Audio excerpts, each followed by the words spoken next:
campaign 2008. He also has written a book called 8 Essential Exchanges. He's been on with us before.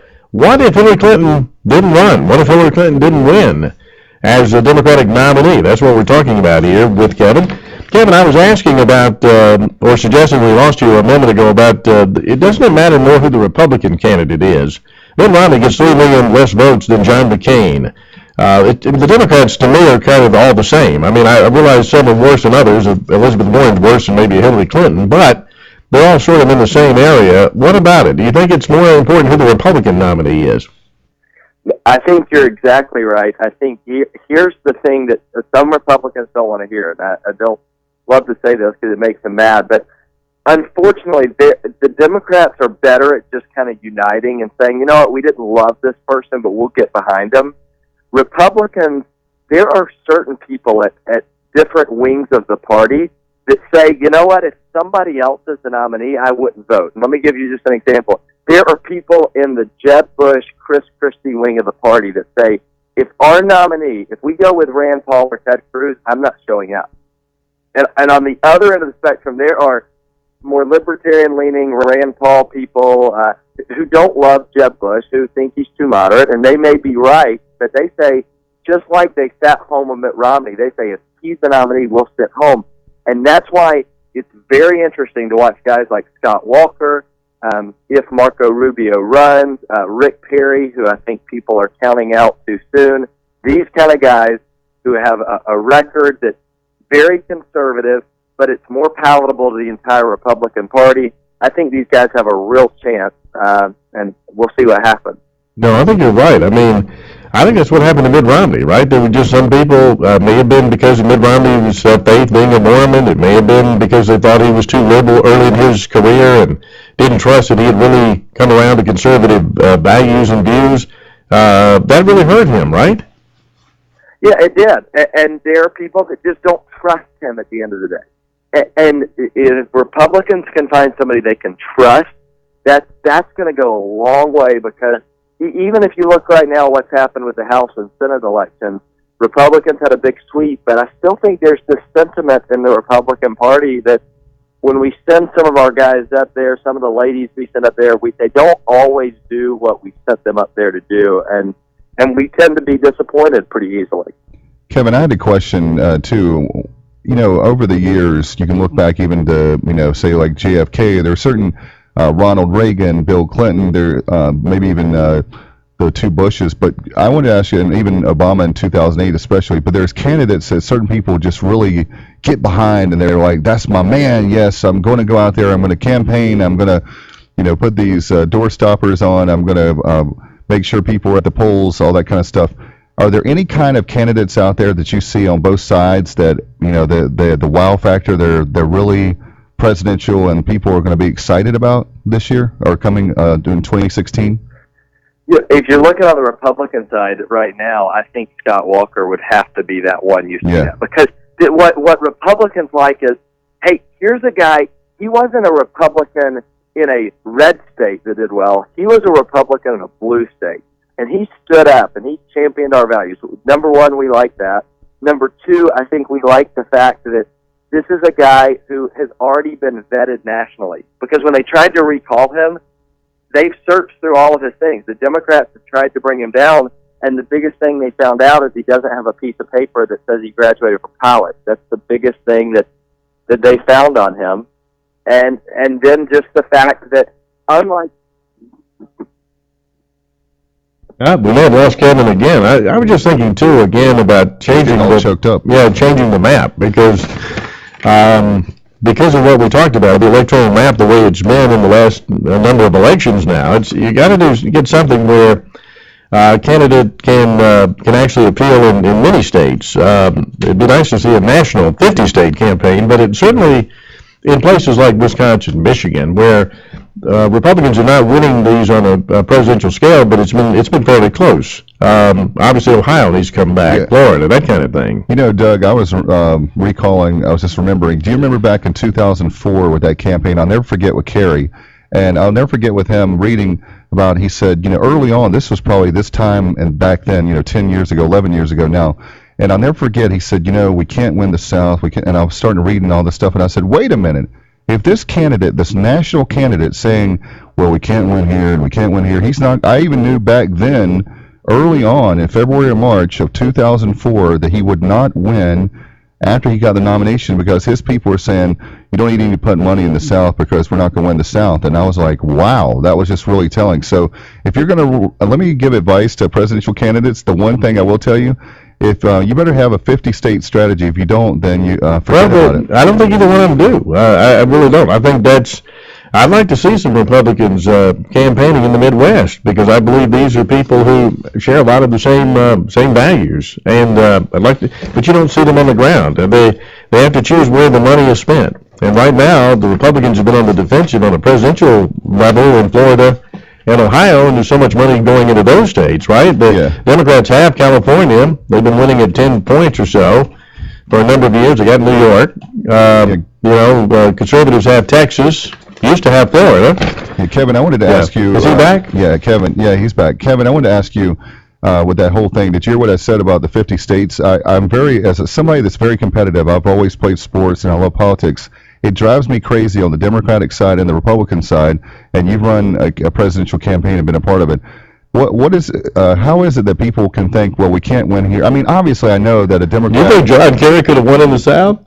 No, I don't. So why would he waste his time there? I mean, I'm just saying. But if you don't have that strategy as a presidential candidate, it's a national election. Then if you start saying we can't win here, it's like a football coach. Well, you got to be realistic, though. I mean, we're not going to win Auburn. We're not going to win this game. We're not going to. Well, here's the thing: should a Republican candidate? I'll just put it to Kevin. Should they campaign in Oregon and Washington State? We really have no chance of winning. Really? What do you think? Well, we have to remember, and I know this was an outlier, but we have to remember Ronald Reagan won 49 states. And we may say in this age of polarization we couldn't do that, but I think the right candidate, and that was your question kind of earlier, right. Who would the right candidate be? I think somebody could expand the playing field for either side, and I hope we have somebody that does it for the Republicans. Yeah, I can see Elizabeth Warren winning Alabama. What do you think, Dave? I didn't say. Well, my point is, I'm not saying that somebody can win and say a Democrat. Right, but I mean, but you were saying they should campaign, and I'm with you. I like to see a 50-state campaign. I like to see about a 2-state campaign for Democrats. Yeah, I'm not saying waste a whole lot of money in states but if you don't have, here's the thing. Yeah. If you don't put any kind of political presence there, then they know the other opponent says, hey, we don't have to put any money there. We've automatically got Massachusetts. We've automatically got Texas and Alabama or whatever. Mm-hmm. And the next thing you know, you start saying we can't win here, and I'm like, my question to you is, to the candidate, where can you win then? If you can't win here and you can't win here, well, if you're Democrat, you can win New York. You want me to give you the states? New York, California. Yeah, that's a good start. Yeah. You're halfway there in the Electoral College. I like Ronald Reagan's. What he said his greatest regret, Kevin, when he left office, was that he didn't campaign more in Minnesota, which was the state that he barely lost, if you remember, in the second, in his re-election term. He won 49.5. And there's some people that think that it was so close that he actually did win all 50 states and they were being nice. I've heard that too. I wouldn't doubt that. Walter Mondale stole Minnesota. Not Mondale. Yeah, Mondale. Huh? Here's the one thing to remember. Jeb Bush is going to use the argument of that he can win Florida, and that's why people should vote for him. There's an electability argument that more, I'm going to call them establishment Republicans use, and it has been effective the last 2 election cycles. It's why a guy like Mitt Romney became the nominee. And so watch for that argument. As the more conservative candidates rise up, the establishment will say, hey, those are nice guys, but if you elect them, we lose in November. It's not always true, but the argument works with the Republican voters in primaries. Yeah. Well, great discussion. Kevin, thank you for being on. Good to have you. Name of his book, 8 Essential Exchanges. Check it out. 8 Essential Exchanges. Republican strategist worked on Mike Huckabee's 2008 campaign. All right. Traffic and weather together. We've got periods of rain, some sleet mixing in the afternoon. Temperatures falling. Winter weather advisory after 3 o'clock today. Let's go to Rick. Traffic update. All right. From the Triangle Traffic Center, taking a look at 440 eastbound. A little bit busy, I-42 Jones-Franklin Road at this point. There's also a crash in the ramp from inbound Capitol Boulevard to 440 West, blocking the right exit ramp. 540 West, you're still a little bit slow, although some improvement. From Falls of Neuse Road to Creedmoor Road, you'll definitely tap the brakes a couple of times. Right now, in South Raleigh, 40 West looking a lot better. You're moving along okay. Lake Wheeler Road through Gorman Street, and coming in from Johnston County, same kind of deal. 40 West looking okay from Highway 42 really through the Beltline. Our next report in less than 10 minutes. I'm Rick DeFranco, Talk Radio 850, Traffic on the Twos. If you have a marketing mind and like looking for opportunities to help local businesses grow, this message is for you. Curtis Media Group is looking for incredibly disciplined, confident, and competitive people who want to learn more about marketing local businesses using radio and digital assets. Please submit your resume to cmgsalescareer.com. The best candidates will be invited to Career Night in early March. Deadline to send in your resume is March 5th. That address again, cmgsalescareer.com. Curtis Media Group is an equal opportunity employer. A bright future starts with a healthy lifestyle. Pinocchio, I'm a real boy. Good nutrition and physical activity are fuel for your child's mind and body. Now you're talking. And the Food Pyramid will help you find the right balance of everything you and your child need. Grains, vegetables, fruits, oils, milk, and meats and beans. Nothing can stop me now. Just remember, smart choices from every food group, along with the right amount of physical activity, can put everyone on the path to better health.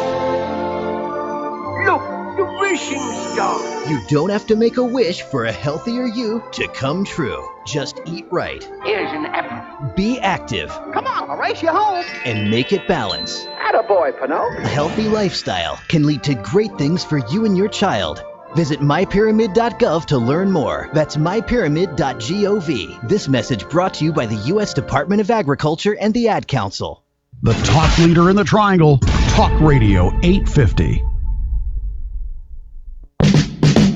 Grab your cup of coffee. Call in at 919-860-9783. Now, once again, here's Doug on Talk Radio 850. And welcome back. 8:27 this morning on the Morning Drive. Coming up in just a moment, Johnny Moore will be on with us about the UNC Duke rivalry. Is Rich still there? Rich and Raleigh? Rich, is there? Huh? Yeah, he's there. Okay, Rich, what's on your mind here? Morning, Doug. How you doing? Doing great. Hope you are. I'm well, thank you. I was just listening to your guest, and I saw something recently that says, I don't know whether Hillary Clinton said this, but isn't it time for a woman president? and my response to that is, yes, Hillary, just not you. Actually, my response to it is, yes, but one with an R behind your name, right? Well, it'd be nice if we had a Margaret Thatcher out there was available. Well, Margaret Thatcher's are a once-in-a-lifetime phenomenon. Ronald Reagan are a once-in-a-lifetime phenomenon. I mean, we were talking about the 84 election, he won 49 of 50 states. The very fact, I mean, he won California, he won New York. The country apparently is a different place than it was in 84, because back in 2012, when unemployment was supposedly 7.8% and things were not going real well, you would have thought that would have been enough to get Mitt Romney elected. No, I agree. I thought about this quite a bit, too, that the change of the country in the last 20, 30 years has been significant. We've also had a lot of immigration during that period of time, a lot of illegal immigration. A lot of people point to California turning Democrat with the amnesty program that actually Ronald Reagan signed back in 1986. A lot of people say that's really why we can't seem to win California any longer. So there has been a change. There's no question. That doesn't mean somebody can't be popular enough to win, 48, 49 states again in the future. It never did happen very often anyway. So, but this issue about whether they should campaign as much as they can in these other states, that's the other question, I was hot for Scott Walker months ago, and I think he and Nikki Haley from South Carolina, or the woman that's the governor of New Mexico that's a Republican, would be a good ticket. Yeah, I think Scott Walker might be somebody that could appeal to some of the Midwest. After all, he's in the Midwest, and then he could appeal to the southern states and the Atlantic coastal state. I do. I think he's one candidate, I think, that has the possibility and has the right message, perhaps, to do that. Yeah, I mean, and he's young enough. He's energetic. It's a lot of things. We don't know everything about him, but I think just off the surface, he appears to be somebody that might appeal to all these areas of the Republican Party. Well, one other quick comment, and you've been very kind with your time, and that's if I were face to face with Jeb Bush or Chris Christie, for that matter, I'd say, you know what, your name is worn out. Bush name is poison. Check your ego. Don't run. We'll lose. If you do, we'll lose in 26. That's the truth. Yeah, I mean, I'm concerned too about the name. There is a bit of Bush fatigue out there, no question. Listen, Rich, thank you. We appreciate your call. We want to bring Johnny on with us. Johnny Moore, Art Chansky, co-author, I should say, of the book The Blue Divide, Duke, North Carolina, and the Battle on Tobacco Road. There's kind of an important game coming up this weekend. And Johnny, thanks for coming on the show here.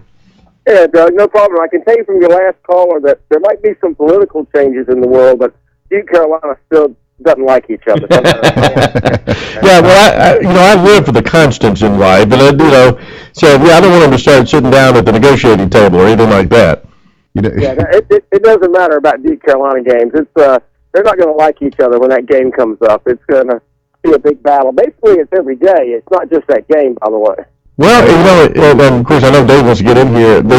I guess when you think about rivalries, there's certain ones that come to mind, and Duke, North Carolina in basketball definitely comes to mind. And there's people. I know my old partner Ron. Every day it was a UNC Duke rivalry with him.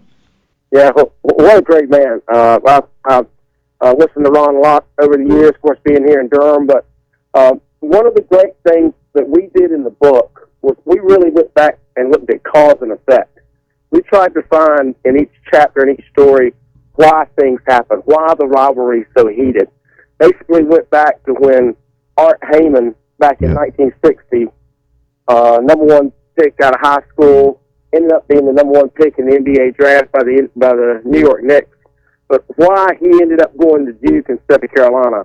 Found out it was basically a fight between his stepfather and Frank McGuire in the parking lot of Old Slug's restaurant, where they had a big argument. And suddenly Art Heyman was coming to Duke